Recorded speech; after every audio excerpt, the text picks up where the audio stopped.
মেহেদি হাসান এবং জাহাঙ্গীরের সহধর্মী দুজন অত্যন্ত মর্মস্পর্শী বর্ণনা আমরা শুনেছি। আমরা আশা করি যে তাদের এই আকুল আবেদন বর্তমান সময়ে যারা দায়িত্বে আছে এবং দেশ পরিচালনার ভবিষ্যতে যারা দায়িত্ব পালন করবে এ বিষয়ে তারা নজরে রাখবেন এবং তাদেরকে আইনের আওতায় নিয়ে এসে বিচার সুনিশ্চিত করবে। এ পর্যায়ে কথা বলার জন্য অনুরোধ করছি বাংলাদেশ জামাত ইসলামী ঢাকা মহানগরী দক্ষিণের সম্মানী আমি কেন্দ্রীয় নির্বাহী পরিষদ সদস্য জননেতা জনাব নুরুল ইসলাম।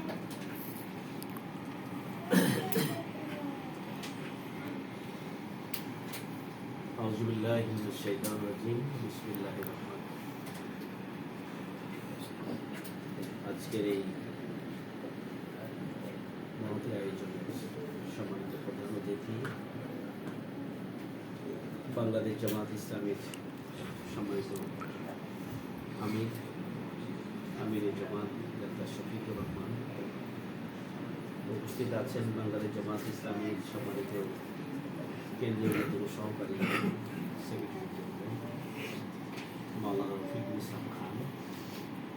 উপস্থিত মহানগরীর সম্মানিত সেক্রেটারি ডক্টর শফিকুল ইসলাম মাসুদ, কেন্দ্রীয় কর্ম পরিষদের অন্যতম সদস্য, মহানগরীর নায়েব আমির ডক্টর লাল উদ্দিন সহ সম্মানিত নেতৃবৃন্দ, যাদের জন্য আজকের আয়োজন, আমাদের এই স্বাধীনতা অর্জনের ক্ষেত্রে যারা নিজেদের সর্বোচ্চ বিলিয়ে দিয়ে ত্যাগ এবং প্রদানের যে নজরানা পেশ করেছে, আমাদের শহীদ মেহেদি হাসান জাতির জাগ্রত যুবে